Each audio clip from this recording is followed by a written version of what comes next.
Welcome, mortal kind, to Quest Accepted, a tabletop role-playing stream run by a bunch of really awesome people and this giant nerd. If you are with us tonight, you are following the prequel for Shun. Oh, we seem to have lost Weeksend. Oh, we just got ready too. It was perfect the whole night. Where is he? Where Literally you go? the entire time. Did you I'm close right video? here. Did you close video ninja? Oh, there he is. No. They're like, all right, guys, everything's running great. Let's do this. All right, We're I'm out. great. We've been sound checking and stuff for so long. Welcome to Quest Accepted. If you're with us tonight, you are here to enjoy Matt, aka Shun's prequel campaign. If you haven't checked already, you can check out our other players' campaigns. Those are done, and this is our last one before I start our main campaign. So I'm very excited about this, and even more excited to have two amazing guests. Emily, aka Snow, thank you so much for being here. And my personal DM and mentor, Weeksend, aka Mike, the greatest DM that has ever lived. So thank you guys so much for joining. I appreciate this. Who's excited for some Dungeons and Dragons? Marco, you're a great friend and a better liar. I'm an excellent liar. It's Oh true. no. I'm a very good liar. So I guess without further ado, we should just get started, I suppose. Let's do it. Let's do it. Let's do it. Let's roll some math rocks.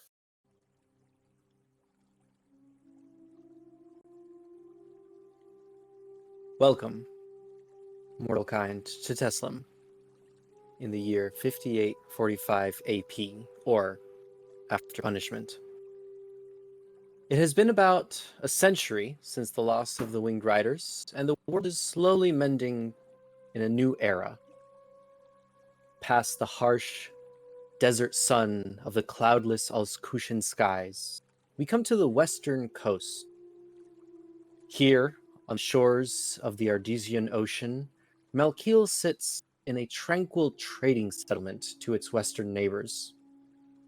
While Malkiel lacks the excitement of the gladiatorial arenas of the capital, Muzbarak, or the regular visits of colorful tourists like in Shalhil, Malkiel does boast some deeper richness not commonly found in the rest of Alkut. Fragrances of succulent fresh fruit from Parviter wafts intermingled with Claresian-influenced cuisine through the high arches of the open-walled bazaars. Loxodons and Ganassi, Yuan-Tian humans, Leonin, and Tortle are but some of the dissonants passing through decorated archways of the open structures, hosting all manner of goods, in a low, polite hum at this melting pot of Teslim. The red terracotta shingles top the rammed earth and mud brick buildings adorned with Claresian marble pillars and floors. The salty ocean breeze rushes through the city past its walls to bring Waltin's blessing upon the flora that flourishes in these fervid lands. The Nar River feeds fresh water to Malkiel as it makes its way to the ocean, and in the middle of the city we find the feathers of Waltin and Minia. A water-surrounded square fed by the Nar, 16 bridges denoting the cardinal, ordinal, and intercardinal directions. They line the square. In the center, a monument stands to the goddesses. A statue of an eagle and an isbis, perched atop a dead tree. On the north side of the city, a striking estate belonging to the Elam family, nobles of Alkut, sits on the side of a hill overseeing the city and the ocean. And from this noble house, a horse-drawn carriage makes its way to the feathers. We find inside a severe-looking Fire Ganassi dressed in brown, beige, and orange robes, his eyes trained severely on his traveling companion. Shun, would you care to introduce your character? What is Qaed Elam looking at? Or whom? I'm called Shun. I am a red tiefling. I have blackened horns, 4 of them, 2 going up and 2 curling in front. I have eyes of iceberg blue and a very serious countenance. While my clothing may look, I assume, rather nice, this is probably the nicest I've ever had or ever will have.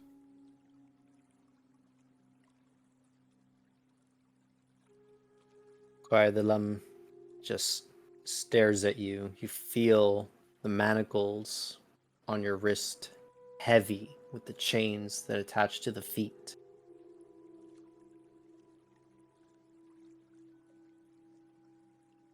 I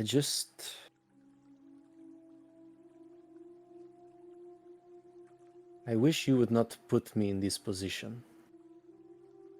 We were getting on. My daughter loved you. I I'm know sorry. you will speak when I allow you to. I know it is not easy being away from home, half a world away, but you were a good conversationalist. You were interesting. You had a perspective not found in this corner of the world, and your cooking, though my wife may never know, she loved it. You will do this assignment. You will do it well. And when you come back, after I debate with my family, my wife, Assad bless me, we shall see where your destiny lies. What have you to say for yourself?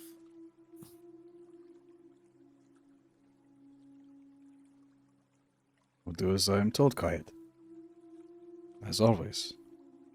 As I have all this time. As always, as you have all this time. Indeed, indeed. Except for about a month ago. Yes?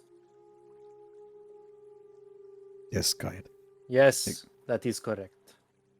Shun, I am...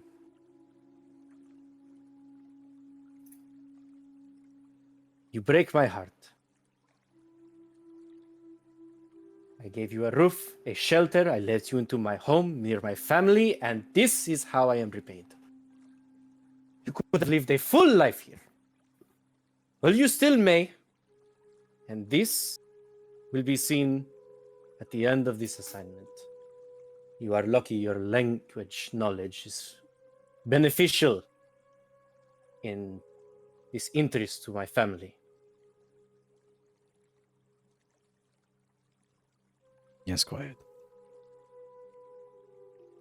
He leans back, just looks out the window as the horse-drawn carriage continues to gallop away. You make your way down the hill, bumps in the dirt road, eventually subsiding as you go onto the cobblestones of Malkiel.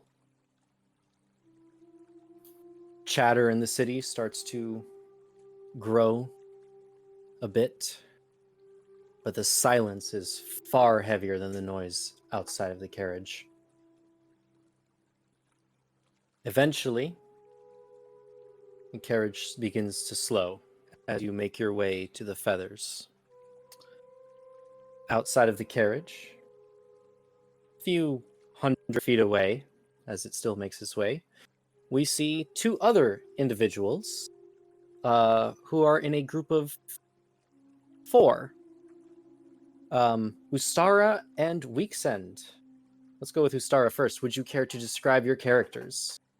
You find yourself in the feathers with a female elf and a lizard folk mercenary looking person. Go ahead. So, Ustara is a female fire genasi with reddish skin and hair that sort of glistens like flames, mixture in hue from a auburn red into a lavender purple ombre. Haha. She is currently dressed in relatively high quality garb with some revealing skin, mostly a result for keeping herself cool in this climate. She carries with her a staff, which she kind of just leans against as she's walking with her comrades.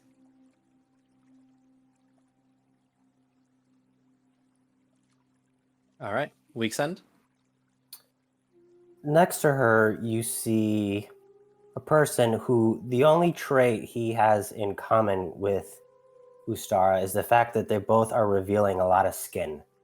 Other than that, he is built like a shed and is about as educated as one. He's this massive ogre with this just patchwork of like hides and almost looks like timber from like a broken sea ship that he just like created into armor. He's got tusks that like are going off in wayward directions and a mouth of teeth that look like a drawer of just piled on knives. He's bald, except for like a few scraggly pieces of hair that stick out. His face is lumpy. He looks like he just got in a boxing match and then had an allergic reaction to a bunch of bee stings. And his eyes are like misshapen. One is larger than the other. And he is just standing there with this shelf of an eyebrow ridge. And he's just kind of like, just breathing in place with all his concentration. Awesome. I love both these descriptions. You stand there with this female elf. She has long blonde hair tied in a very tight braid. She is the lead archaeologist of the Epoch's Foundation of this dig site that you guys are going to. Next to her / a little behind her is this male lizard folk that you see. And he's just kind of like looking around, kind of eyeing you to a little bit. And you guys have been conversing with her, Tanelia, and she's looking at you, talking to you, Weeksend. It is quite nice to have a member of the Requiem join us for such trying times. I know not what these last few days, what the cause of these incidences have been, but having a healer amongst us is, especially from the Requiem, is calming to my heart. Thank you so much for being here. Weeksend, was it? Correct. Well, thank you so much. And Ustara, would you remind me, what exactly is your purpose in this dig site? I know your order sent you, and we are welcome for all scholars of all walks of life. But is there anything in particular you hope to uncover here?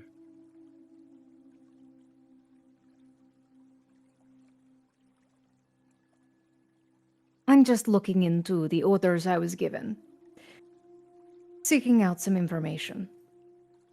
But the business of the order is theirs, not for you to know. I understand. Well, researchers are at your disposal.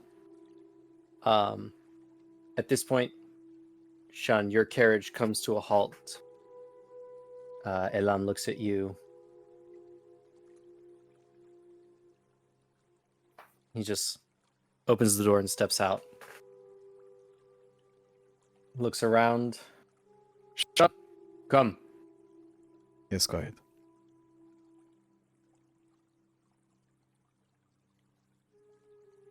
Ahmed is late. He sees Tanelia and Weeksend and Ustara. You all approach each other. Danelia! Where is Amir? Have you heard of him? I have not. Kaedelam, I have not. He said that he was on his way in his last letter, but he may have been delayed. And who are these individuals? Allow me to introduce you to Ustara and Weeksend. Very nice to meet you. You are here to assist in the archaeological dig site. Ustara nods, smiling. I was sent by Reckham. Requiem. He's not this the most. No, I understand. Right. Yeah. Excellent. Yes. Do you think it is a danger that exaptive magic may be found at this site? I think all example magic is a danger.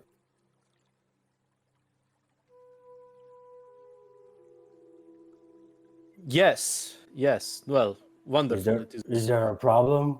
No, not at all. Not at all. It is great to have a fierce warrior, keeping an eye on these large individual, very bit of stern stuff. I see.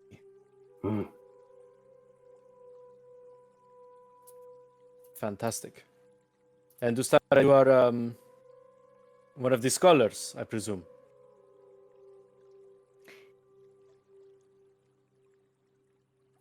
I am here to take a look at some things. Yes. Very well. This is Shun.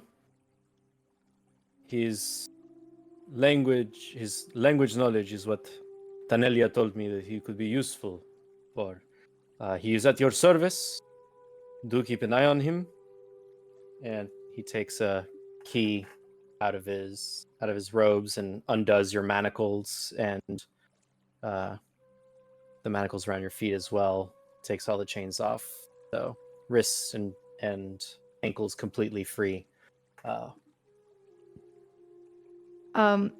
In this society, is slavery common? Yes, Okay, so it is not. It's kind of come back in. It's semi-common. There has been a resurgence of slavery. Okay. Ustara eyes the shackles with some wariness. So does Weeksend, and he nudges Ustara and just goes, "That's some weird jewelry." Strange jewelry and a strange name. I like him. Me too. He takes out a jade sort of small ring, just kind of grabs your horn, Shun, pulls you to him, and just like, pierces your ear. I mean, he like fits it in. You have a piercing there already of how many times you've worn this, but he just makes a new hole. Do not disappoint me again. He goes to Tanelia, hands her a similar jade-looking rock. Tanelia, if you need anything, please let me know. Make sure Amer makes it on time and does what he's supposed to do. Good luck. Yeah. I reach across my chest. I have a bandolier of like skulls. They're like raven skulls and rat skulls and lizard skulls, just like lots of like small animal skulls. And I take one in my hand and I crush it. And I'm casting the spell Create or Destroy Water. Okay. And I want it to just fucking pour on this dude next to Shun. Okay. Okay. Is there a save or a roll that you have to do for this? Or it just happens? I'm casting rain, like just rain just falls in a 30-foot cube. I make a perception to see this. It doesn't. Are you hiding it in any capacity, Weeksend? Everyone clearly sees me crush a little like raven skull, like. You see this. You all see this. Tanelia is just like, Seeing the cloud above, I'm going to run and kind of like move like impede myself where it would be so Quiet Alarm doesn't get. I don't know if it's water or anything, but I'm gonna basically move him. you're gonna move him out of the way. Yeah, I just see rainfall and I'm like, I don't know if it's acid, I don't know if it's some kind of thing, and I just push him. Okay. Make a, let's say, athletics check. You're just like guiding him out of the way, or you're like shoving him? Like, I see the crush, I see the magic happen, and I'm looking at this cloud that's I mean, describe how it's happening, like the cloud. Is it just like immediate rainfall, or Yeah, you see almost like darkness gather above in like a 30-foot area. And like I'm in it as well. Oh. Like it is Okay. just Yeah. Then I guess I'm gonna like try to just cover myself, cover him up as much as I can, like, you know, impose myself and take like whatever. I rolled a nat 20. You manage to deftly grab his wrist and like his hip, and like as if you were dancing, spin him around just shy of where the water falls, becoming drenched yourself, but saving him from becoming wet. He looks at you, Weeksend. the water's like dripping down my nose and I'm catching it with my tongue. I'm gonna make him do okay, his perception check is really, like, his insight check was absolute crap.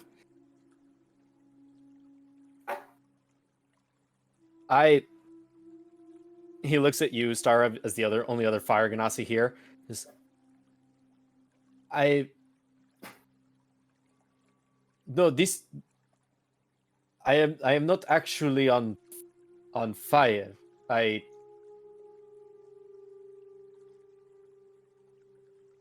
Tanelia, you have an excellent good luck. And he just walks back to the carriage. Bone dry. Good job, Weeksend. Wow, wrong accent. You really seem to have calmed the situation down, Weeksend. Nice and cool. I like it. I thought you might. So, Shun, you're here to do translations for us? This is correct. Wonderful, because I don't speak many languages. I suppose Or it read is- many. I suppose it is fortune that I am here. Weeksend will come over and just like tower over you and just like wrap you in a hug.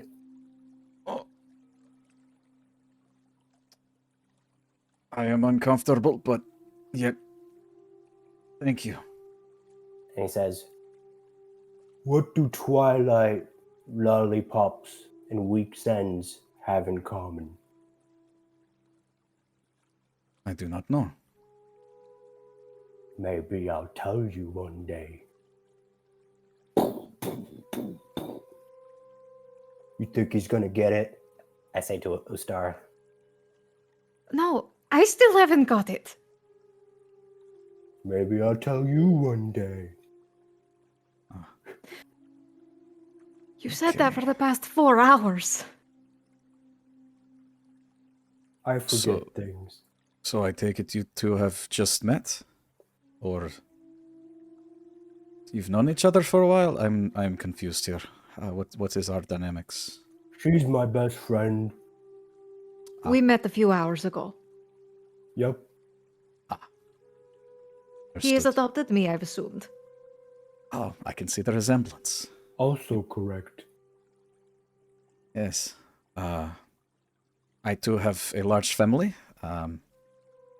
Many brothers and sisters. So, hey, we don't all look the same, but we love each other nonetheless. So I understand. I like you. I am sure in time I will like you too, Weeksend. You don't like me yet? I do not know you. And I am not here to like anyone. I am here to do it. I am here to do all for my quiet. I would call it a job, but I am not getting paid or have a choice. Give it 4 hours, Shun, and you will learn very quickly all you need to know about Weeksend. I am eagerly awaiting.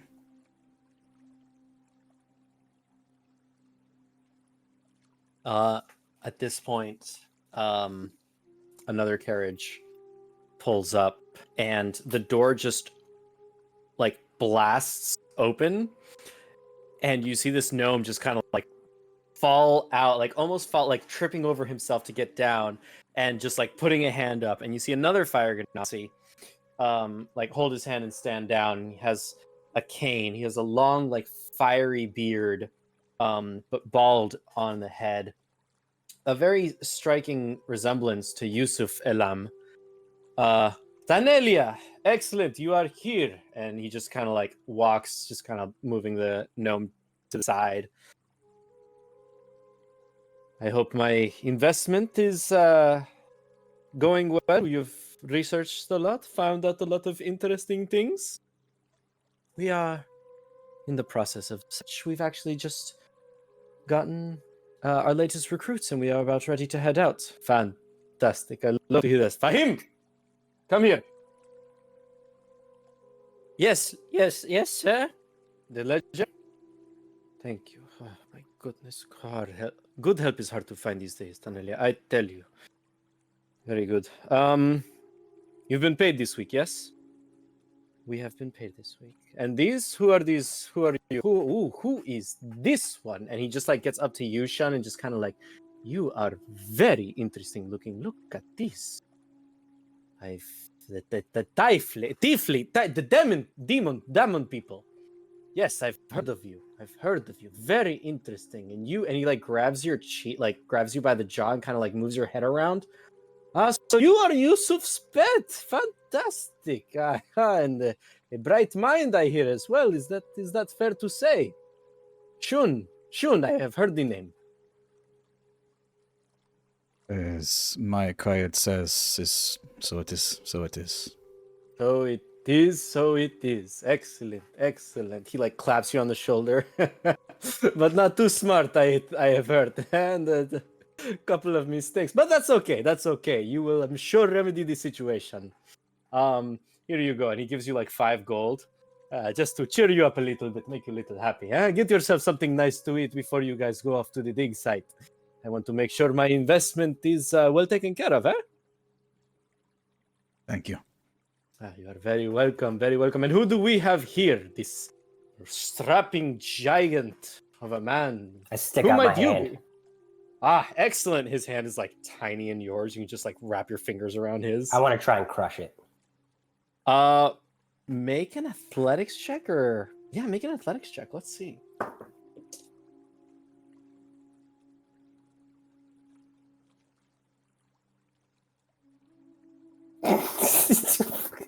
Big as he is, you rolled a 10. I rolled a 17 on the die. Oh, good firm handshake. I like this one, Tanelia. You find good help. Excellent. And he like slides over. And who might you be, my dear? I haven't let him go of the hand yet. Oh, you haven't let him No. go? He Oh, okay. slides over holding his hand. Exactly. He's like trying to like walk over, just like, oh yes, I appreciate the respect and dedication of a good strong individual. Hey, Yes. what do Twilight, Lollipops, and Weeksends have in common? Love riddles. I love Twilight, Weekends, and lollipops. The sweetest part of my day. No. Maybe I'll tell you one day. I still like my answer very much. And he like turns I'm his head to sorry, Ustara. it's wrong. Right or wrong is a matter of perspective, I believe. Eh? Yeah, the right perspective and the wrong one. Ah, he's funny. He's funny. This one, I like this one a lot. but not as much as this one. May I know your name? And he just like is rubbing his little goatee. And you, who might you be, my dear? And he like goes to take your hand. She kind of like reaches and then pulls it back momentarily. He goes to like try to kiss it, but then feels your make a intimidation or persuasion check. I'll go with. They both are kind of bad. I'll go with persuasion. Go ahead.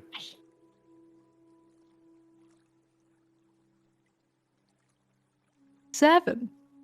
7. he rolled a 7 on the die too. So you set the AC, meets it, beats it. So he like kind of pulls your hand a little restrainedly, but gives it a kiss and just kind of refuses to let go. And who might you be, my dear? And just kind of like holds your hand and like rubs your fingers a little bit. She rolls her eyes. She's been through this song and dance too many times, but she'll tolerate it. Ustara Alistar. Pleasure. I give Ustara a look, and my hand starts creeping towards my bone club. Do I see this? Yeah. Um, He's not She he's being nods. secret about it. you nod? She nods.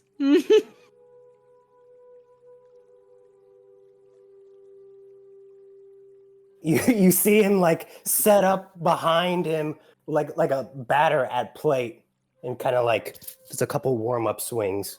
Make an intimidation check. Let me see if he gets what's going on. Yeah, he gets what's going on. He rolled an 11. I feel like this is fairly evident enough. Make an intimidation check. Okay.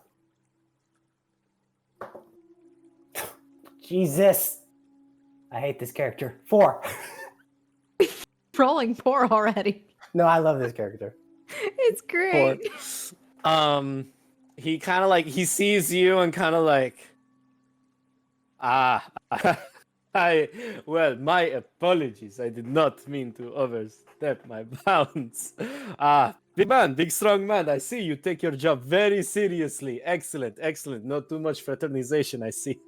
Dead serious. Yes, no, I see that. Well, very much. Emphasis Very. on the dead.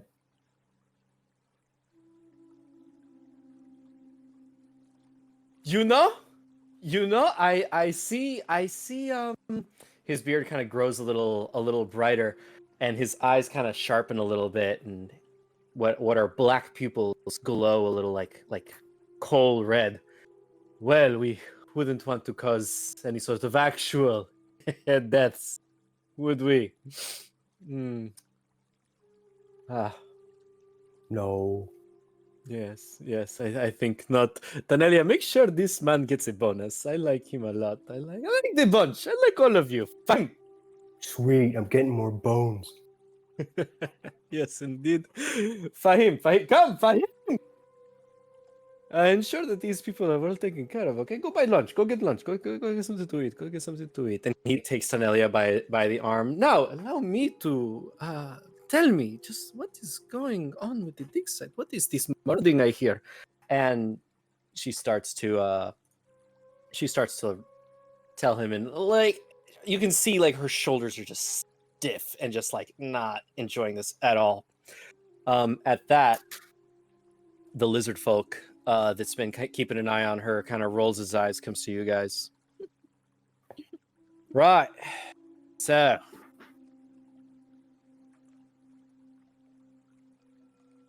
you all right about the job here? Does it grow back? I'm pointing at his tail. Haven't had to find out yet.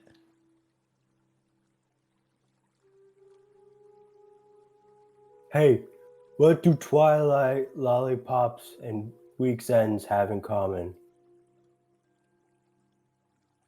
I don't know what they have in common. I'll tell you one day. Not today. Ustara kind of walks over towards Shun and leans towards him. I told you, he's been doing this all day. Not had this much fun in quite a long time. So, I hope he keeps doing it. I've been just watching all of his actions. It is wonderful. A word of warning. I understand that you two are close. If you wish to remain close, I would have him be very careful around these Ilams. They may seem foolish, but they are not just very wealthy. They are very powerful. They can take everything, even things you did not know you had.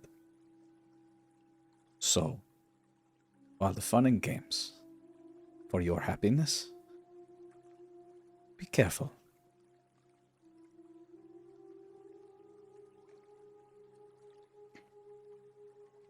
She kind of turns, partially smiling. I think I know just as well as anyone what these Arams can do.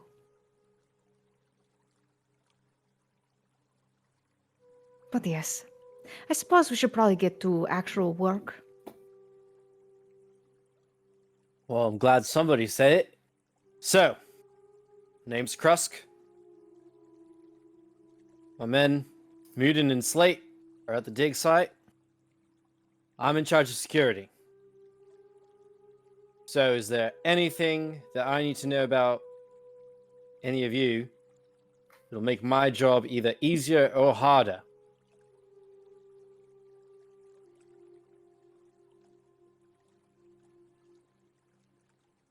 You, guy with the teeth.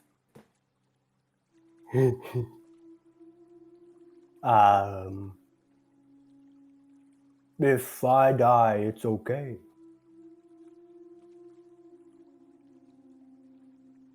That makes it easier. Fantastic. Any assets, liabilities, anything I need to know about keeping you all alive or keeping me alive? I do have one request. I take the 5 gold that I was just given and hand it to him. If I should perish in here, make sure this gets to Safia at Kaidalam's estate. Whoa. That's a fortune. All right. You got it, mate. Safia? Safia, yes. She's a handmaiden to the Quiet. So the Quiet's wife. All right. Yeah, no, fair enough. All right. And you, Fire Girl. My name is Ustara. Ustara. Please. Right. Sorry. Yeah. Unfortunately, what I carry is not something that you can deliver. Well, if you're carrying it, I can't deliver it, can I?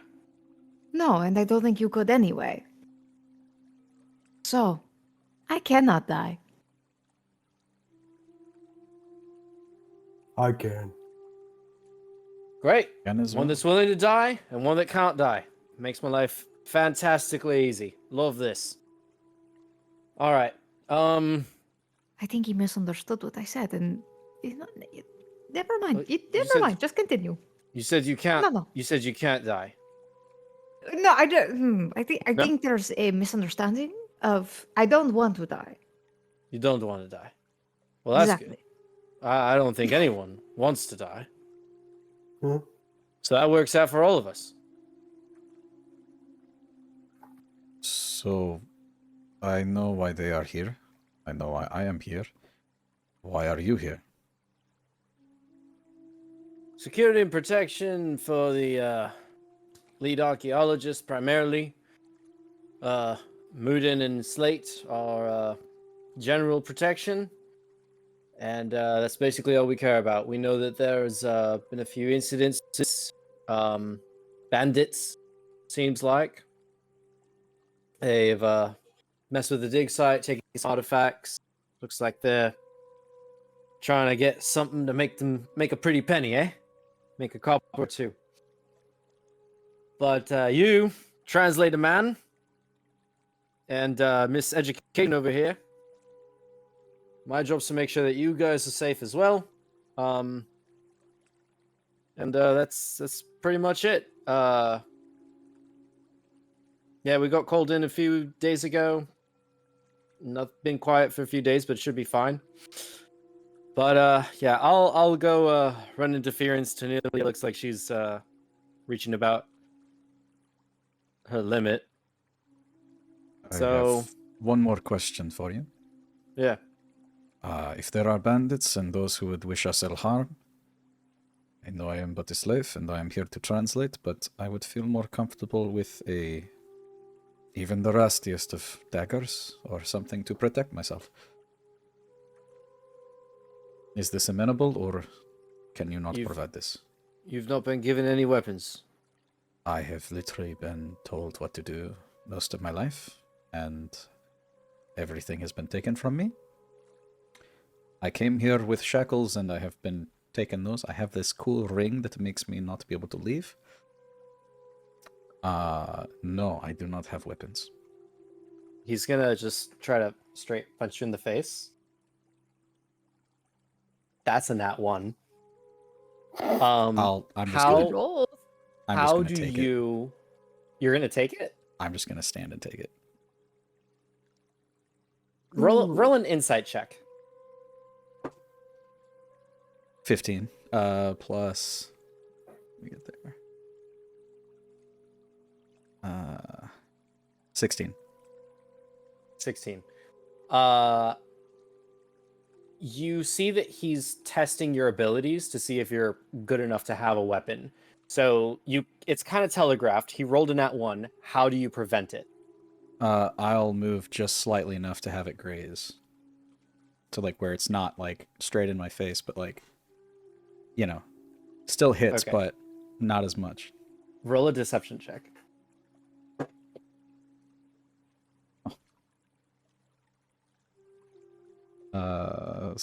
18. 18. That was pretty good. All right. All right. Yeah. Pretty good hit, huh? He will give you. All right, you can handle yourself. He gives you a dagger. I just kind of flip it, check the weight, pocket it. Big smile. Big toothy smile. But is it my turn now? Please. Not quite, big man. No, we're good. We're good. It's No, not we're a good. game. No. Before I arm someone, want to make sure they don't hurt themselves or me. So this guy knows you what he's doing. So. Punch him in the face. Well, it's just a test. It's just a test. Well, I don't like tests. Well, I won't be testing you. About now, Fahim comes back and he's got basically like this bag of all of these like meals. He's like, I wasn't sure what to get. So I have some chicken in a creamy broth. I have a couple of kebabs and some rice, and this is for you all. All? Yes, for you. Amir Lam is, wanted to make sure that you are well fed. So, here you are. Like very shaky hands, taking and listen, talk, and just kind of with his hands, savoring, really trying to just take in the calories. Very, very hungry. Ustara's watching him with just a definitive look of pity on her face. Fahim also, like, not even hiding it, just kind of like, ooh. Give him mine, please. Absolutely. He just kind of like places it down and like, yes, please enjoy. I will go back to Amir. Crust kind of like looks at him, looks at you all. All right, should be ready to leave in about an hour. I gotta go save Tanella. She's giving me the look. And he walks away. Also, as he's walking away, he turns back. We do have an hour, so if there's anything you guys need to get done in the city before we take off, feel free to get it done. I'll be back. In the city, you are currently, as I said, in the Feathers. You're in this central square. West of where you are is the main government building. It is basically like a 3-tiered cake that kind of overlooks the square, and beyond that, the ocean. You know that there is the bazaar, which is a long asymmetric structure, and it's mostly open. It's mostly just a very open structure with all of these archways that are decorated with these brown, beige, and gold sort of interconnecting marble sconces at the top. And you can get most things that you could possibly want there. So if there's any shopping that you guys feel like you need to do, or any supplies that you want to get that you may not have, feel free to go do that if you want to explore. Krusk is going after Tanelia and running interference. So unless there's anything that you guys want to do, we can start making our way towards the dig site. Really quick, what kind of clothing is Shun outfitted in? Yeah. You're dressed well for a slave because you have to maintain status as a slave of the Alam, but it is nothing particularly adorned. So just like your regular, like you have a blue shirt and simple, I believe, brown pants, right? Yeah. Yeah. It's but I believe you're barefoot as well, correct? Yeah, I would be barefoot in this instance. So like, yeah, it would just be like blue kind of tunic, the just like nice brown pants for like the area, the land that we're in, just something that kind of like the lower tier would wear. Nothing frilly, nothing super nice quality, but basically enough to keep me from walking around naked. Okay, this bothers Ustara. She looks at you. You cannot go to the dig site like that. You're barely covered. What? Sorry, what? Why not? Well, if there's concerns about our safety there, you are not prepared for anything that is dangerous. Your feet are uncovered for one. You could end up with cuts from shards of glass and whatnot. Come, let's get you something better to wear on your feet at least. No, really. Yes, really. Let's go. Okay. Weeksend, carry him if you must. That is He all right. picks you up. Okay. All right. I am uncomfortable, but this is nice. Oh, let me adjust. Oh, Better? less uncomfortable. Princess style. Okay, I mean, sure. Rhonda used to do this to me, so why not? Lead the way, Ustara. All right. Ustara knows where the shops are Yes. without a she problem. does. There's Yes. no way she doesn't. Correct. She will. I have 10 gold on me. Mhm. I would like to purchase Shun some shoes, and if he needs light armor. Okay. I don't know if 10 gold is going to be enough for light armor. But your system costs me, okay? I'm just saying. A leather, sorry, JK, leather is 10 gold pieces. Leather's 10. Yeah. All right. Can I And- haggle for leather and shoes? Really, the shoes are not necessary. My feet are quite used to the elements. And I'll kind of lift them up, and you'll see just these. I mean, weather beaten doesn't begin to describe the estate, the situation of these feet. You can see deep set, like hardened scarring. It almost looks like just one, like, horrific injury. Oh god. Really, it is fine. I am not used to wearing shoes in general. Where I come from? That is. No. No, That really. is not fine. It no, is no, okay. no, no, no, no. Yes, it is no, fine. No, It no, is- no, I'm no, used to no, it no, by now. no, no. Really, when I was a Help me. kid, when I was a child, my mother, she used to get on to me the same way. I am feeling much more free. I am able to feel everything with my toes. It is okay, really. I promise. The armor is perfect. I appreciate it. Truly. It is more than I From- deserve. Haruk gave me lips so that I could bargain. I will use them. Let me use my lips. She thinks about it for a second. Exactly as I said. As you will. Can I haggle for a better price? You absolutely may haggle. We can just either you can just roll. If you want to RP it, we can RP it. But there's a number of vendors here. It's entirely up to you. Whatever you feel like doing, my dear DM. I'm happy to entertain. Go ahead and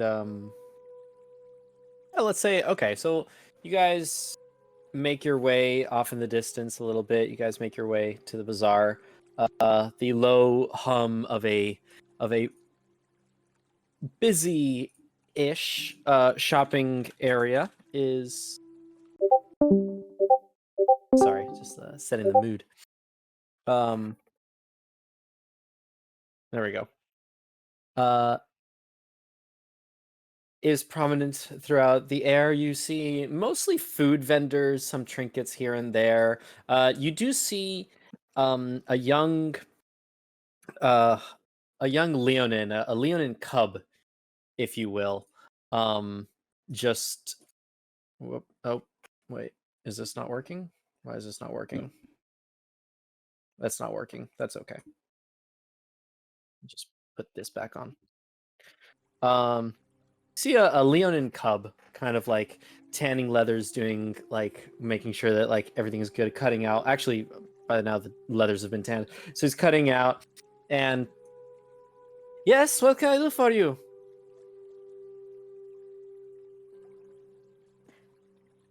You said it's a cub? Yeah, it's like he's looks like a Oh, teenager. It's a Leonin cub. Okay. It's a teenager. That's a little Yeah. bit different. Now, if it's a child, I feel bad. Don't want to rob their cradle. Nah, it's like a teenager. Okay. He's Yes. got one claw, just kind of like cutting out the leather that he's working on in his shop. Yes. Do you see this armor that you have here? I have a slight problem with it. I see here that you're charging 10 gold pieces. No. Can we take off at least 2 gold pieces to bring it down to 8? 8 gold pieces? Ama? Hasan? Halem Hamla? Sarafa? Ah? 9 gold pieces. 9 gold pieces. Fine, deal. Make a perception check or persuasion check, sorry. Persuasion? Yeah, persuasion. We'll roll for him as well.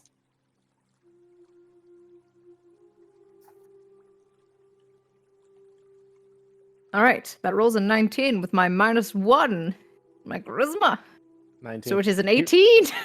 He rolled a 13. He kind of like as his 9, he kind of looks at you and just kind of like, I can do 8. he just kind of like big smile, just kind of like Shoot. it's kind of like looking down as he's working and you guys are haggling. He's like not really looking at you. Talks back to like somebody, and you hear the voice back, and then he looks back and he's like, "Nah, Whoops. I can do 8." Weeksend is gonna Perfect. swivel so Shun's feet are like towards the dude so he can put the boots on. Weeksend, I can. You could put me down. I can put on the boots. I will accept if you put me down, please. I think it was for the armor, not the boots. Yeah, you guys didn't Oh. discuss the boots. Oh. Yes. Weeksend, I will promise to take the boots as soon as we procure them. If you put me down, please. Roll a persuasion check. Uh, 15. Puts you down. Listen, Doc. Thank you, my friend. At this moment, you kind of notice that a lot of people around you are kind of staring at you guys. Primarily at Shun and Weeksend. There are some familiar faces that you see here. Shun, you've been sent to the market occasionally a few times. Ustara, you're getting some looks, but you know, something that Hmm. you're used to. Mhm. Weeksend and Shun, you guys are getting more like mystified looks. People kind of like are not trying. They're trying to not make eye contact, but also kind of like curious about you guys. More Weeksend than Shun at this point because Shun, you are, like I said, semi-familiar in this community a little bit. But people are just walking around, just keeping an eye. I swing my mashed potato gaze right back at them. Yeah. Wait. You know, it is actually quite nice not to be the one stared at all the time. Thank you. I don't get it. Maybe I'll tell you one day. I get that one. Okay. So Is she'll there, give him. Anything else I Equal can do for pieces. you, miss? Do you happen to have a pair of shoes? For my friend. And he looks at Shun. Ah, the horned one. Yes, we can outfit the shoes. Absolutely, I've seen you before. I don't know your name, I am called Shun. Shun. It is good to meet you. You have very interesting mane, very pointy. Yes. I am More Lima. like our- It is Lima? Lima. It is very nice to meet you, Lima. You need shoes. I look to Ustara. I need shoes. We have shoes. Excellent. Just I'll your be- basic shoes. I will find you something good. And he like looks at Ustara, like eyes lingering as he turns around. Comes back with some pretty decent boots. They're not like anything special. But they're functional. They'll be useful for like hiking, for long treks, and try them on. They're comfortable enough. Thank you, Lima. These are excellent. Thank you, It's my Ustara. pleasure. Sean, Yes, Weeksend. how do they fit? I haven't worn shoes in such a long time. I Yes, you need to believe- walk back and forth a little bit, just to make Oh. sure that they're a good fit. Okay. Runway for me. Okay. Lima at Ustara, what Ustara says, Lima immediately gets on his like hands and knees and kind of like feels around for your toes to feel where the big toes. You want to make sure that they are the good size. You don't want to be too compressed, right? Or too big, because if you're doing a lot of walking, they can form blisters and such, So he's like feeling around and just kind of like grabs her ankle. Like, no, I think it's a good fit. How do they feel? He stands up, kind of like crosses his arms, looks at Ustara, looks at you, and just kind of, how do they feel? They feel rather good. And I'm gonna lean in. Could you help me tie them? I do not know how to tie shoes.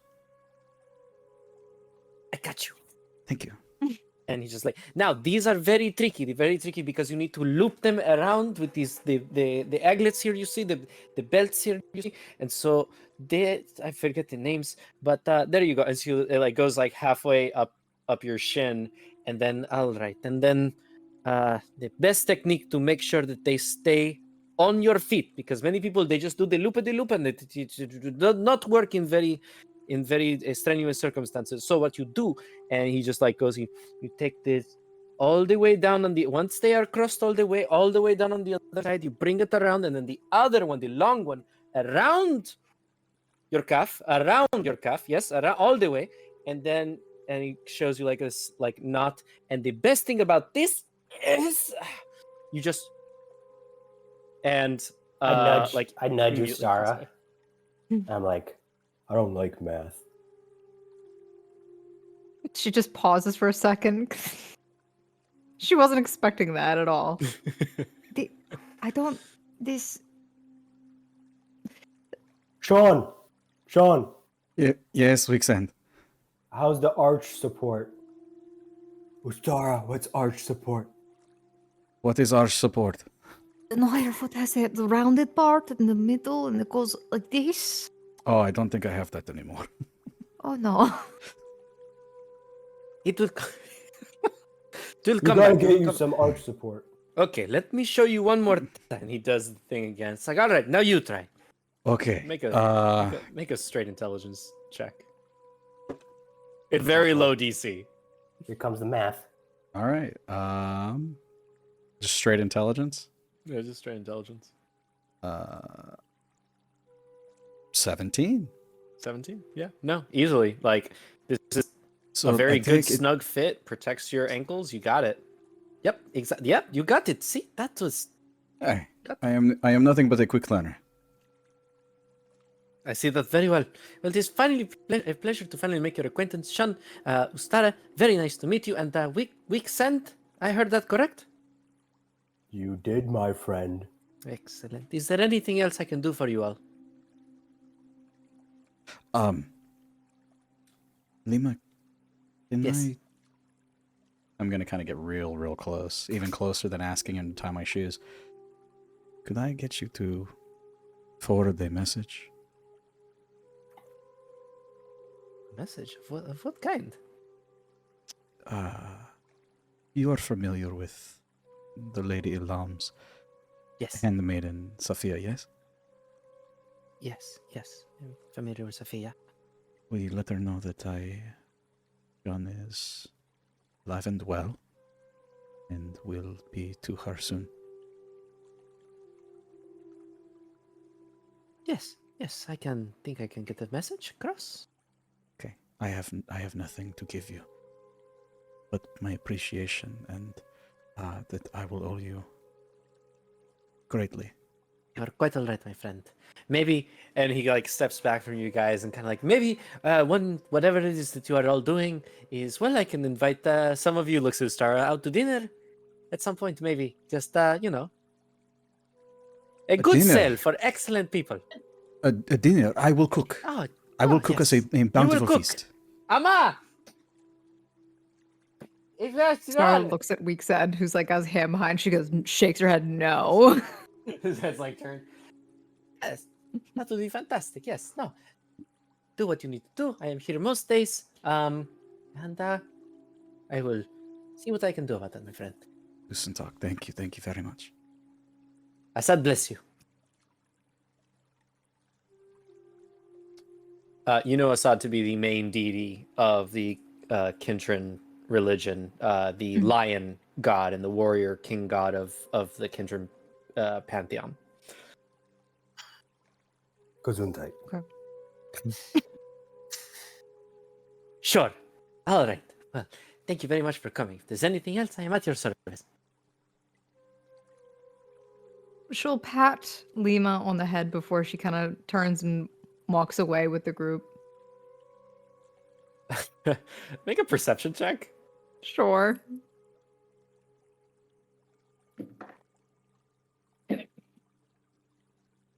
You ready for this? Dun, dun, dun, dun, dun, dun, dun, dun, dun, dun. 7.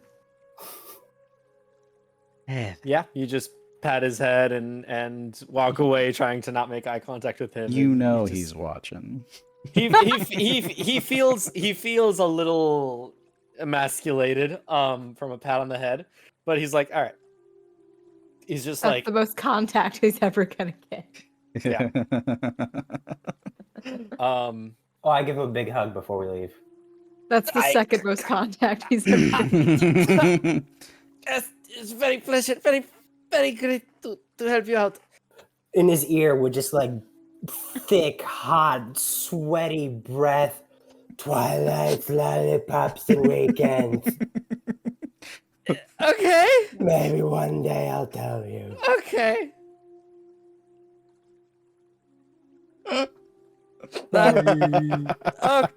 have a good day. Thank you for shopping here. Ama, Yes, I love this bit. and he just like is rubbing his ear. Ama. I think somebody's done something to me. My ears. Something's awakened. Yeah. That's good. You guys make it back to the feathers. You see Tanelia is there with Krusk. Right. Y'all ready to go? Excellent. All right. Nods. Fantastic. You see next to Krusk there's an open like not quite a carriage, but like just a wagon being pulled by a couple of mules, and you see that there are some people that are of various races, just kind of like loading some supplies and things like that. He like looks each of you kind of up and down, kind of assessing you, comes to you, Shun. It's like, got you a little something extra. And he gives you a rapier. Thank you very much.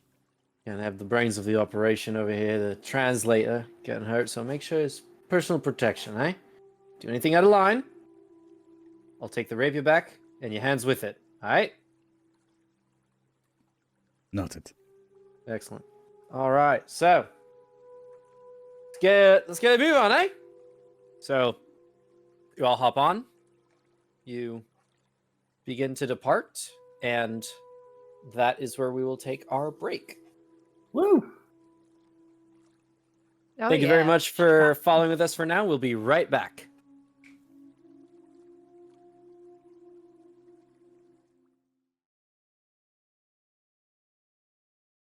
And welcome back. So, I guess without further ado, we can just pick up where we left off. You leave the city proper of Melkiel in a wagon filled with supplies. The three of you, as well as Krusk and Tanelia. After a couple of hours' journey, a few miles south of the city, you come upon the dig site. You stand at the precipice of a partially dug out archaeological site. The far south wall is mostly rubble, while the north side where you stand has been mostly carved to make a way down to the dozens of tents that are occupied by busy hands and busier minds. East of you, you see the deep blue of the sprawling ocean, and westward, embedded into the wall of the cavern of the dig site, is the now mostly uncovered entrance to the temple. You go down these ramped sort of things that are built into the cliffside wall as you make your way down into the dig site proper. It's not done all the way because this is still fairly new. It's only been a couple of weeks since they've been doing this. So the rest of the way down, there is this wooden sort of ladder that goes down about 30 feet. And as you guys are making your way down, Tanelia and Krusk leading the way, there are dwarves and humans and lizard folk, all sorts of races, just kind of running up and down, passing crates to each other and using a pulley system to kind of move things up and down this ladder. So there are things that are getting from the wagon. As you guys make it down into the dig site proper, you see that there are a number of tents occupied by a bunch of different people. Some of them are just hired hands that are trying to help clear debris There's a lot of debris clearing here. You see some people yelling at each other in the distance, just kind of like one of them is yelling at them to be careful with the artifacts and all this other stuff, and the other one's like, my job is to get the rubble out of here. Shut the fuck up. Move away. And then at the sort of center is where a lot of these artifacts are kind of being moved and kind of sorted. Everything's getting little tags into different tents running back and forth. And in this central area, in between the entrance of the temple and the myriad of tents, you see that there is a rather tall, very muscular woman of imagine if you took a porcelain doll, shattered it, and then glued it together with gold. She has a large battle axe on her back, and she's just kind of looking around, like stark white hair, and just kind of like unsure, like not unsure, but like kind of like curious about everything, just looking around. She spots Tanelia and Krusk, and then just kind of like gives them a little head nod. Krusk kind of like gives a little down nod and just like, right, that one's yours. I'm in charge of her. Moodin, and you see as he's pointing towards the towards the temple, you see the Minotaur kind of looking at people, going sort of, the door proper is not open, but there are other things that have kind of come out, the people that are grabbing the artifacts in this area. See the Minotaur kind of supervising this. Moodin's got the entrance, and he points towards the tents, and you see this Earth Genasi, female Earth Genasi with studded leather, black coal cornrows in her head, one white eye, one black eye, and she's kind of like keeping an eye on everything, just like head on a swivel. And Slate is in charge of the tents and the actual investigation. Talif is yours. She's not one of mine, but I'm the point of contact for her, so any questions you got for me, ask her.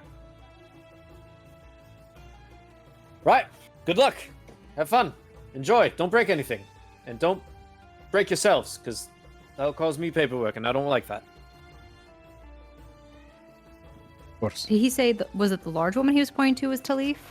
Yes, the large woman is Talif, and she's like looks like she was a porcelain, like she's very muscular. She's a very like broad woman, and looks like she's made out of porcelain that was shattered and then glued together with gold. And she has these like just white eyes. I now understand why people look at me the way they do. That is intense. All of you make either let me take a look, see. History or religion check. Oh, I could make that.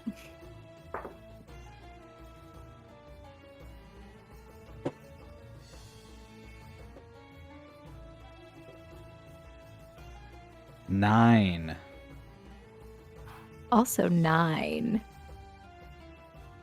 Bringing up the rear with a 5. What is these rolls? I'll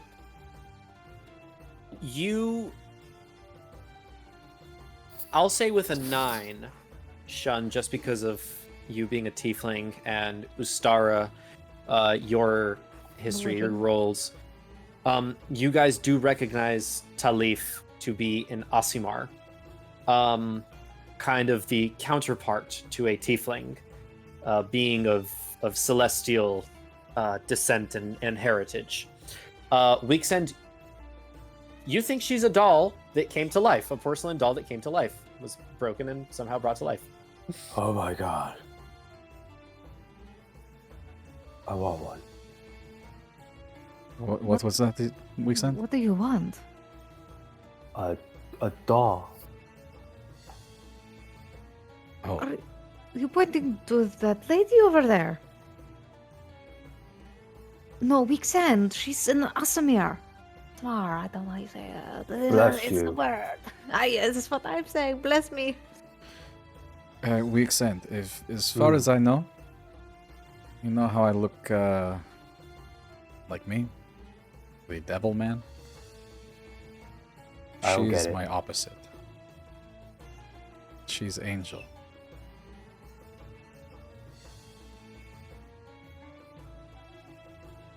Yes. As far as I've been told. I do not know if I'm a devil man. I've only met one other tiefling.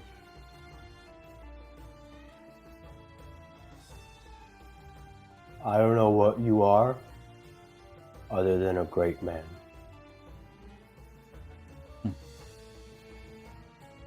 Yes. And I want to go meet this great woman. I do too. Let's go make some friends. Lead the way.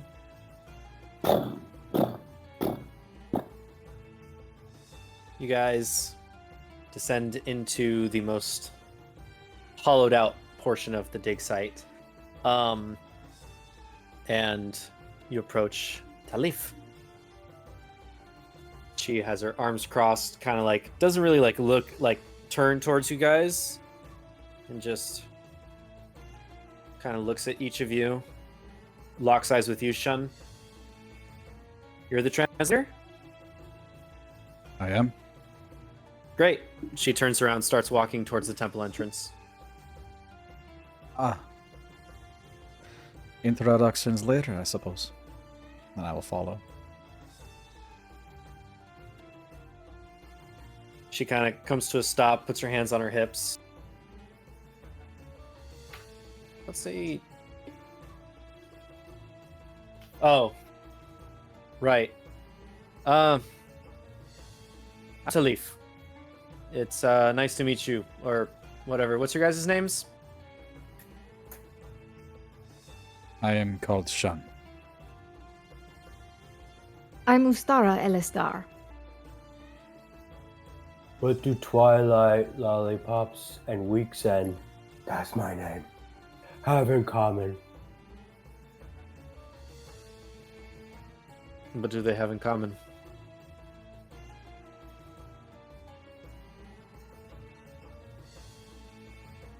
Oh, I disappeared. His character got so upset. That was pretty good. I thought the stare was going to continue where he just looks at you like disappointed. you cast really good. invisibility. Oh, yeah. I do have that spell. You do have that spell. That's why I said it. Yeah. What? I don't know. What do they have in common? Oh, did my audio not go through? No. That is not so easy. I'll tell you one day. Okay. She looks back at you, Shun. She gets like really close, like inches away from your face, kind of to one side, and just.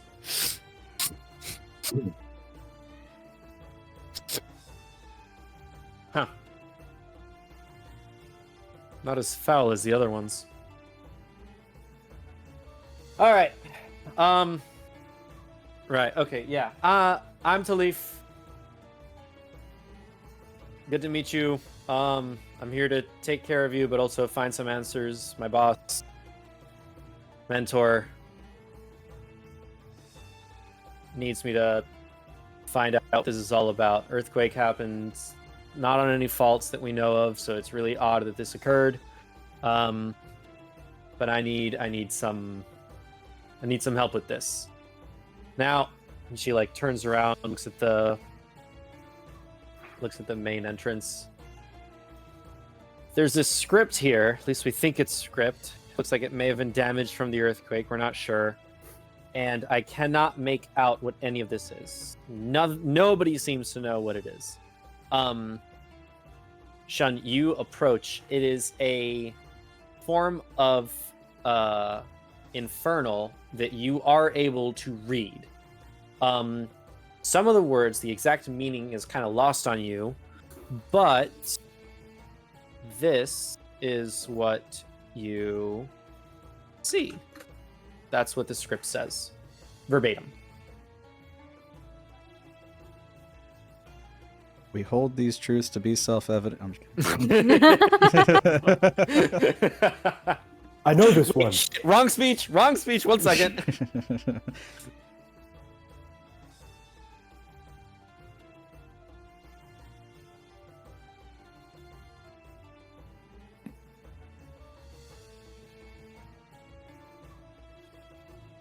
Huh. Hey, Horny, we're waiting.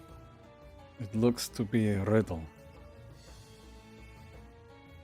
Fucking hate riddles. And she kind of like side glances. To Weeksend. Shun, what does it So- say? It says, I hold the secrets to all the worlds, both distant and near. In the light of day and shadows so clear.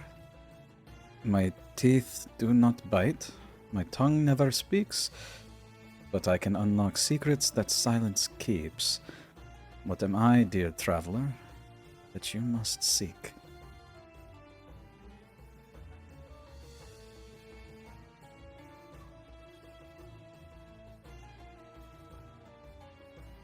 Why do they always have to be so fucking cryptic? Why always so cryptic?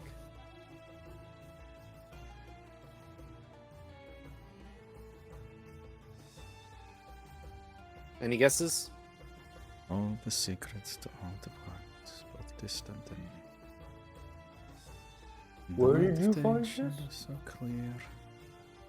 It's etched into the wall, Mm-hmm. into the like main door. So if you guys have ever seen like the Petra, that is the closest approximation as to how I can describe this temple entrance. It's basically, look up an actual image of the Petra so that I can best describe as possible. Basically, you have these 4 columns on either side of the main entrance that are connected by a bas relief carved into the wall. These 2 larger sort of towers on the sides go up into the actual wall of the cliffside, and then this central kind of domed tower stands in the middle.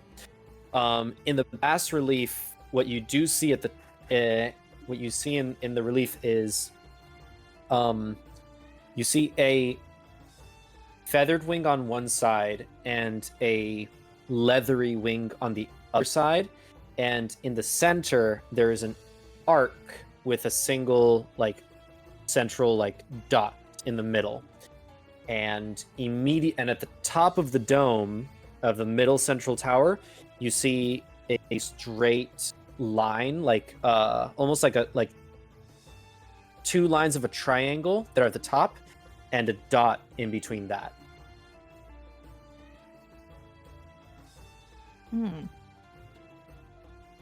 Could I try and recall into maybe make it like a religion check to try and Yeah. recall something? Yeah, go for Okay. it. Dear God. 6.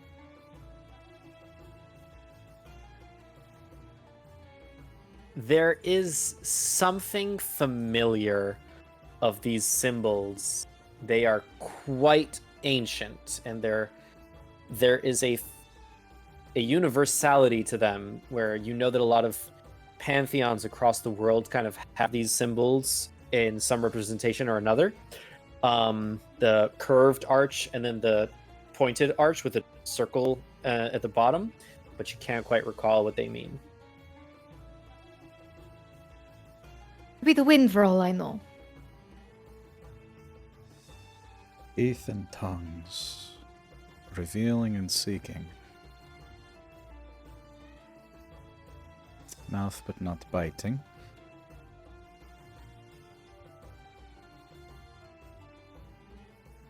Light and even in shadow.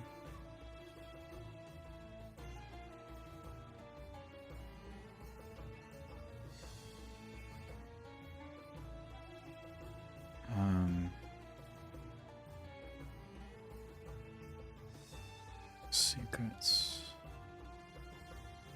Shadows clear. You guys all should have the riddle, by the way. I messaged it to everybody. Yeah. Yeah. Can I try a history check? Go for it. I want to think about any stories that I may have heard of, because I've never met another tiefling, but I had to have, heard something when people were talking. Yeah. Natural 20. Natural 20. Natural 20.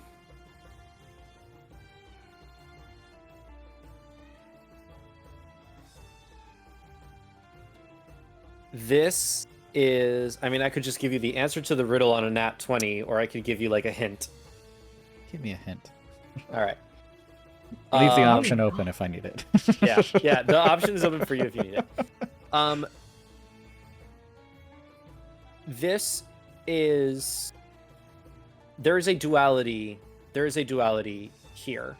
It talks of light and shadows. So there is they are two parts that are connected as a whole. And you know that as Tiefling are descendant of they have demonic or devilish heritage to them. Aasimar have celestial heritage, and they are both different both equal but opposite parts the same. In many things in the world, something is not built without its counterpart, whether it be things that go together or things that are meant to counter each other.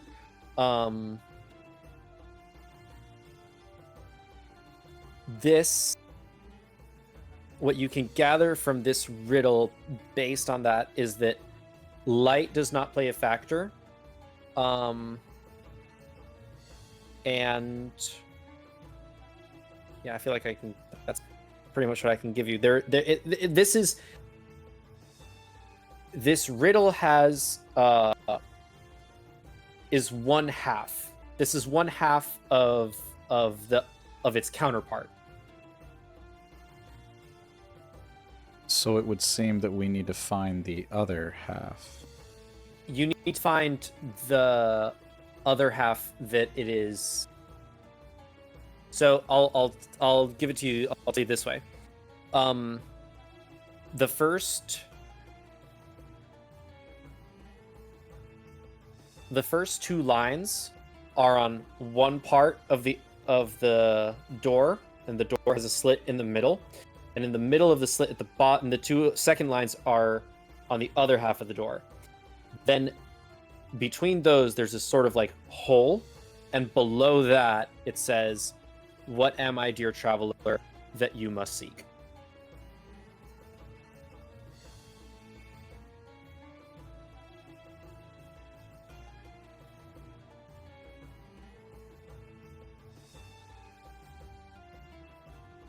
Can I look through the hole? Yeah. Make a perception check. Oh boy, that's actually pretty good. Unnatural 20. Unnatural 20. As you kind of look into the hole, kind of try to put your finger in to kind of you feel these grooves inside of the hole, and you look through it. You can't really see much, but as you stick your finger in, you feel a sort of straight line that goes above. It kind of goes straight above, and you feel a little divot that your finger kind of goes down. It's your giant sausage finger's a little too big, but if you feel like if you could insert your finger a little more, you can just barely feel the upside of the other divot and where it starts to go down again. Is this the slot for a key? You guys stick your finger in there, mine won't fit. Okay. I'll stick my finger in and see if I can... Make a perception check. Let's see how you can feel this out. How about dexterity? Ayo. Sure. Sleight of hand check works as well. Why not? Ah, shit, I deserve this. How's your finger game, man? It's about as good as an 8.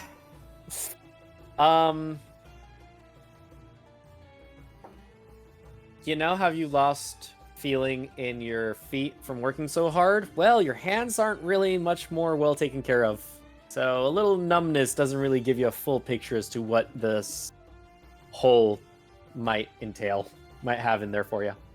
I cannot discern any kind of indentations, unfortunately, so I am useless. But I think it might be a keyhole. I guess I can put my hand in there and take a look if you'd like me to. Go ahead. Perception Alright. or sleight of hand, I guess, would be. Oh, my sleight of hand's gonna be fantastic. It's so much better. Oh yeah. That's a good roll this time. Oh yeah, 21. it's all coming together. 21. Definitely a little more deft finger in there. You feel the grooves on the side of the central hole, and you can feel, guys. You feel that there's essentially a divot at the top, like at the 12 o'clock position, and then one at like the 5 o'clock and the 7 o'clock position. You can gather that there is a 3-piece key that opens this door. Okay. It seems we need a key of some sort with 3 prongs, and she'll like indicate with her hands the directions. At this, Talif kind of like, maybe one of the artifacts that we've uncovered? We should check the tents. Right. Let me try something. I'm gonna cast Create or Destroy Water again. Okay. Again, I take one of my little animal skulls off my bandolier. I crush it. When I crush it, it rains, and I'm just gonna funnel the water into the hole. And then once the water's in the hole, I'm gonna use my cantrip Shape Water to freeze it into the appropriate shape. Interesting. Okay. Let's sorry, 1 second. Okay, just FYI, Create or Destroy Water is a first level spell, but you also have Shape Water. Yeah. I don't see Create or Destroy Water as your prepared spell list. Oh, let me refresh. I may have opened it and you may have changed some stuff. Like, not that it matters. I'm pretty sure, like, it's fine. Yeah, okay, fair enough. I had to refresh it. Yeah. It definitely holds, and it holds through your arcane. What does it look? Well, you described it. Crush the skull. Through your divinely inspired arcane prowess, the water goes in, takes hold, and solidifies in the spot. Does anything happen? Not immediately. Weeksend, I can you was try wrong. turning it? You try. Okay. I go to try and turn the key. Clunk. Boom. And the door starts to open. Holy shit. I knew this man was smart. The answer was water. Talif puts her hand on your shoulder and like, looks like it was, big guy. Looks like it was. All right. Now, let's find some stuff out. You make your way into the temple, and if you would all like to look at roll 20, this is where you find yourselves. Oh shit.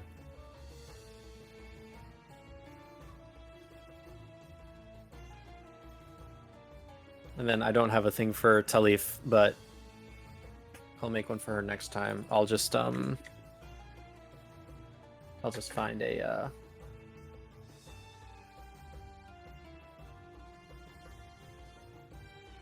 Bob's Burgers. I don't have Bob's Burgers on mine. Also proprietary, so I couldn't. Rob's Burgers. We're just gonna make her this blue gem for now. I'll have it ready for next session. So yeah, so this is the entrance to the temple. I really feel like I should give you guys the fog of war, but it's too late. I didn't prepare properly. My apologies. Wow. As the temple opens, you see before you a row of columns in the middle. At the end, 2 sets of doors, and on either side, and also you guys can also control Talif, all players. On either side, you see 2 other sets of doors.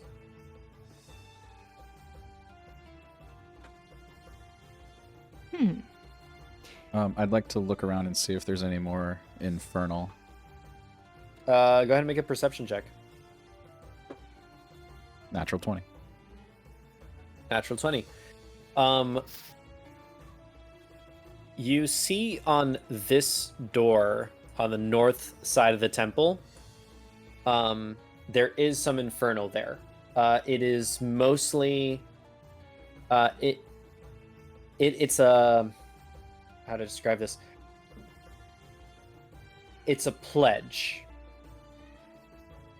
It's a pledge to vengeance. And actually, as you're reading that side, there is Celestial on this side, which if anybody reads Celestial, Talif does. She reads essentially the same pledge, but instead of vengeance is justice.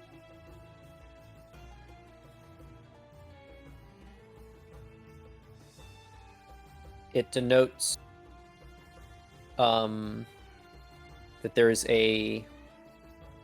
To gain passage, you have to make the pledge, and it needs to be written in blood.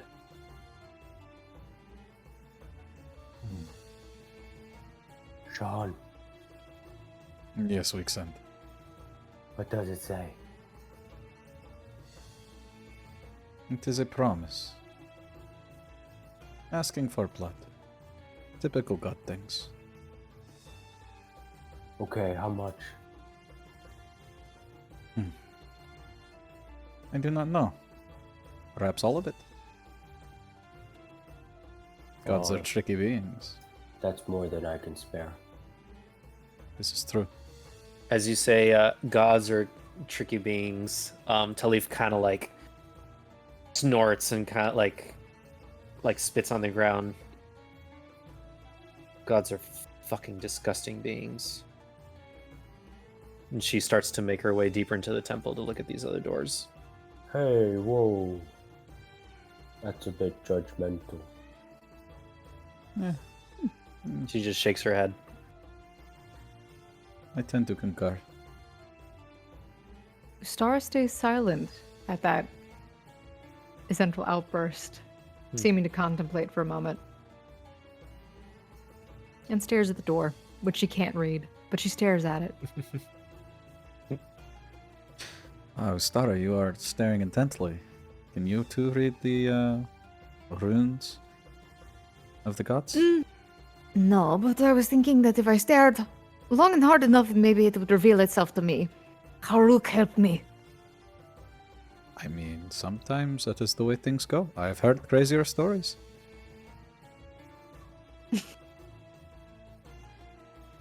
You laugh. Good. I am glad my humor has not died with me. And I walk away. Get left there. Perfect. What? Wait, what does that mean? And she just follows after you. Maybe I tell you one day. And I Damn! nudge. I nudge Weeksend. This guy.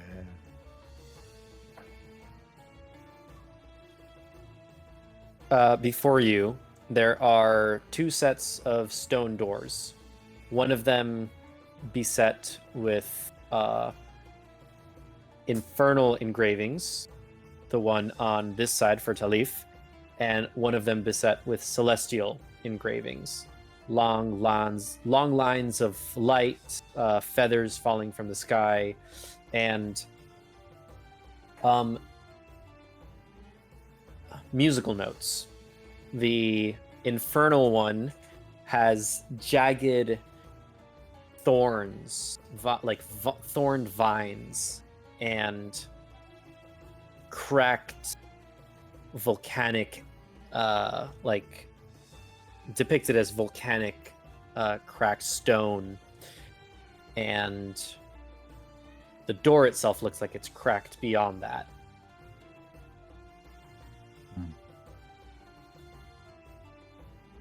I'm gonna push on the cracked door. Does it feel like it could give, or like it's still pretty solid despite being cracked? It just opens. Yep. Interesting. Huh. What about your Yeah. door? She kicks it and it just boom opens. Yeah, it works. Seems a bit egregious, but okay. Steps through. Wait. Should we? I'm trying to open this one. Stars. It does not open. Damn it. The star's just looking around. Should we not be checking for traps just to be on the safe side? I was not instructed to check for traps, but to read. I suppose not that's true. It's not a bad idea. We should maybe be a little more cautious. She kind of nods at you. I would like to just perception and look around the room just to be wary of my surroundings. Go for it.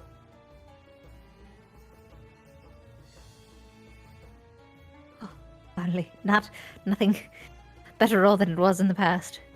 We're continuing with better rolls. 14. 14. Actually, everybody go ahead and make either perception or a history or religion check. Oh, I love my rolls. You said perception, history, or religion? Correct.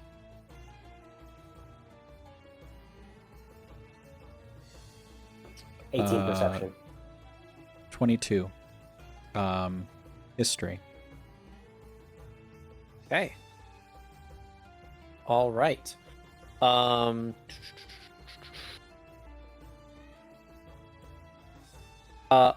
You come into this main room. There are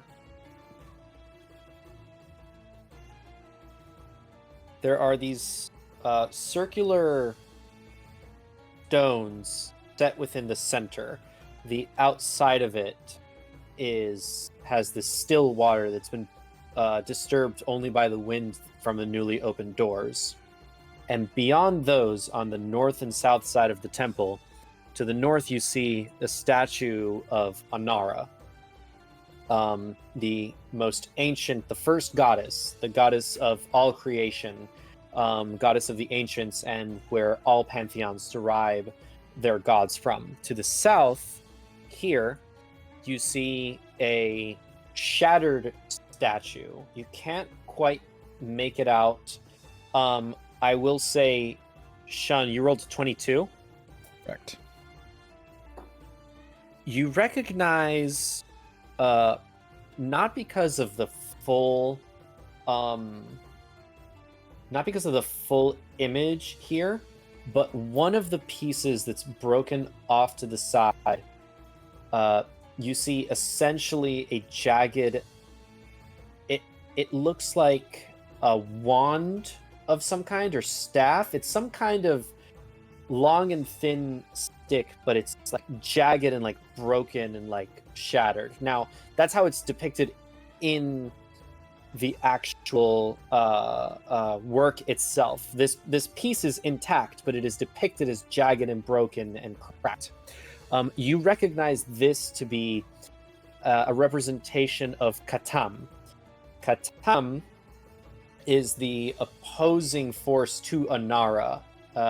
He is also known as the Discordant One, is one of the names that you would recognize from him.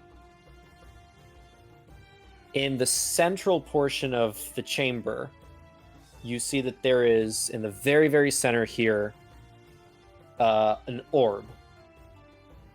Beyond the orb, on a pedestal, there is a ball with these jagged lines, very reminiscent of the wand, the wand representation that you see from the crumbled statue. Beyond that, in the next pedestal over, is this almost like imagine if you took a pyramid and hollowed it out and then put a ball in the center. Just these four like pointed lines, structures that come to a point, and there's a ball in the center. On the pedestal beyond that is the same archway, the same arc that you saw, but there's four of them meeting at the center, but circular, and a ball at the bottom of that. And then beyond that, on the final pedestal, and ignore the stairs, there's no stairs there, there is the sun.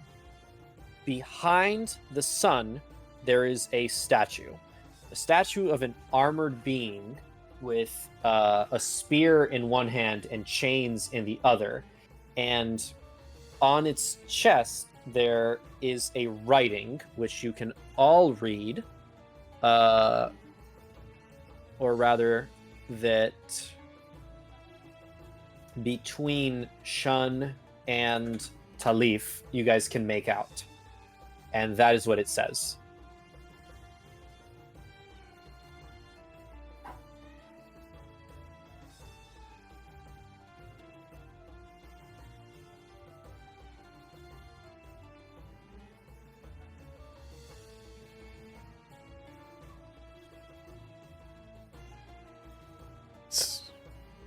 Interesting. So one of you guys can read it out loud.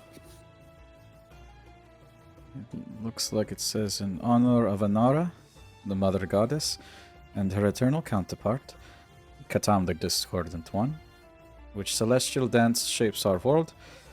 Align the celestial symbols in their name, and the path to the prison shall be revealed. Beware, for discord may pull you into the abyss. Into the depths the guilty go. The sun's warm embrace they will no longer know. To reach the wretched, the tides you must command, or banish yourself if not sure is your hand. I will also, something that I forgot to mention with your check, a 22. Anara is the prime goddess. You know that she has a brother, and that she has 2 children. Pulling this up real quick. So the 2 children, the brother you're not too familiar with, but one of her children is Fermata. She is the daughter of Anara. And Pas, the sustainer. He is the son of Anara. And the moons, Teslim has 2 moons. The moons are called the children of Anara.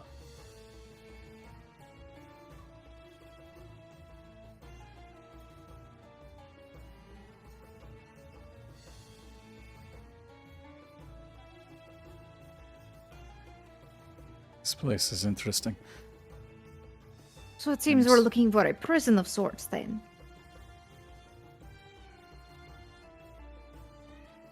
There's At least a lot that's of what's here. Yeah. There's a lot of dichotomy talk in this. Good on one side, evil on the other. And then this thing, right in the center. Do I recognize the being in the center? No, you do not. Of all the stories I have heard, I do not know this one.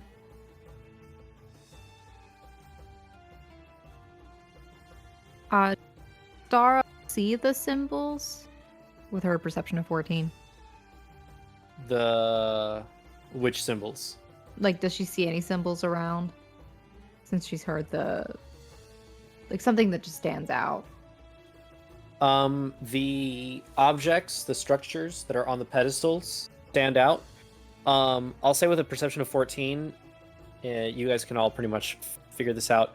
The circles, like every ring of this circular sort of structure that these pedestals are on with the structure on top, they're movable.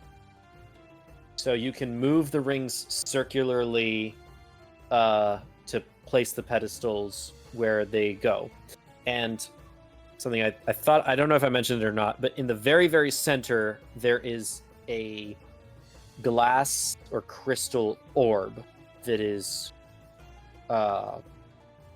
darkened.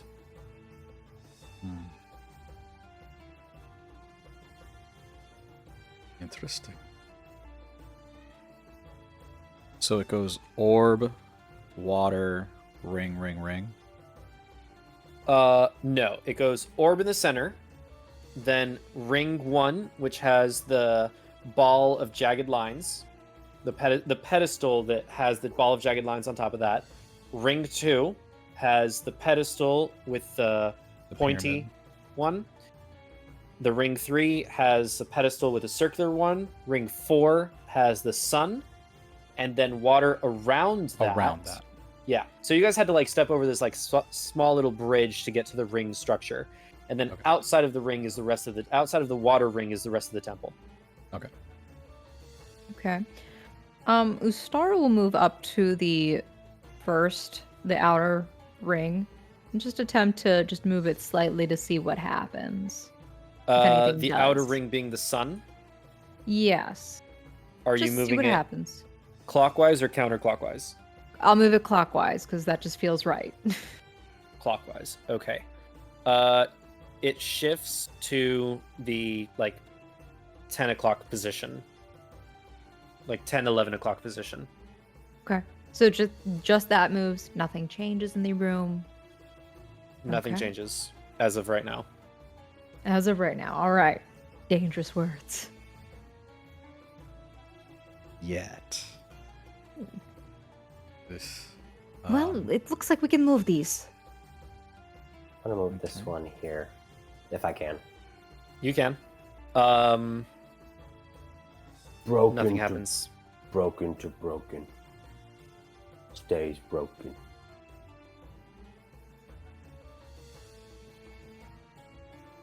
Well, when in Alkut, and I'll move this one here.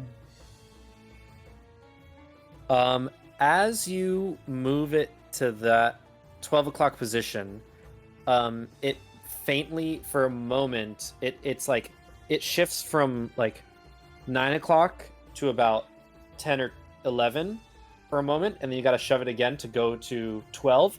When it's in that 10, 11 o'clock position, the orb starts to faintly gain a little bit of glow and then dies down when you move it back up. Oh, I think we have a winner, and I'll move it there. Okay, so it seems we need to keep moving these until we have solved the puzzle. If there's been a dichotomy of things, perhaps certain ones need to be opposite of each other? Sort of like a compass? Perhaps, yes. This is a So good idea. perhaps we move this one over here? As you move it down to get it past the 6 o'clock position, it glows around the 7 to 8 o'clock position.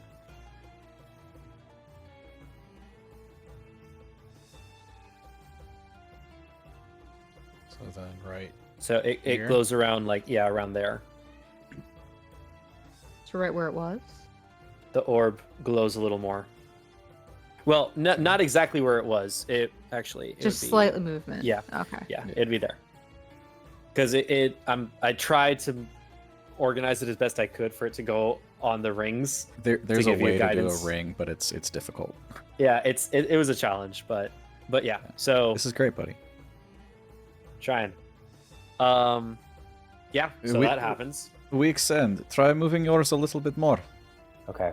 I'm just gonna start pushing it like someone like going around merry-go-round. Like counterclockwise? Yeah. Um Now what? I'm where I started. I like how it makes Okay. the same sounds as you moving. when Talif is gonna be also here checking it out. Shun, place yourself where you were. Which one were you? You were moving this one, right? Okay. And then Ustara, you were moving this one. Can you ping that again? I'm sorry. This one. Yes, that was the one I was moving. Okay. Weeksend. As you move this one to the 3 o'clock position, the orb falls down into a hole. The rings, boom, boom, boom. Water starts to flood. Everything goes black. You all fall into a pit, and that's where we're going to call our session. I was about to say, wow, there's no consequence so far. We're doing great. What? No. No.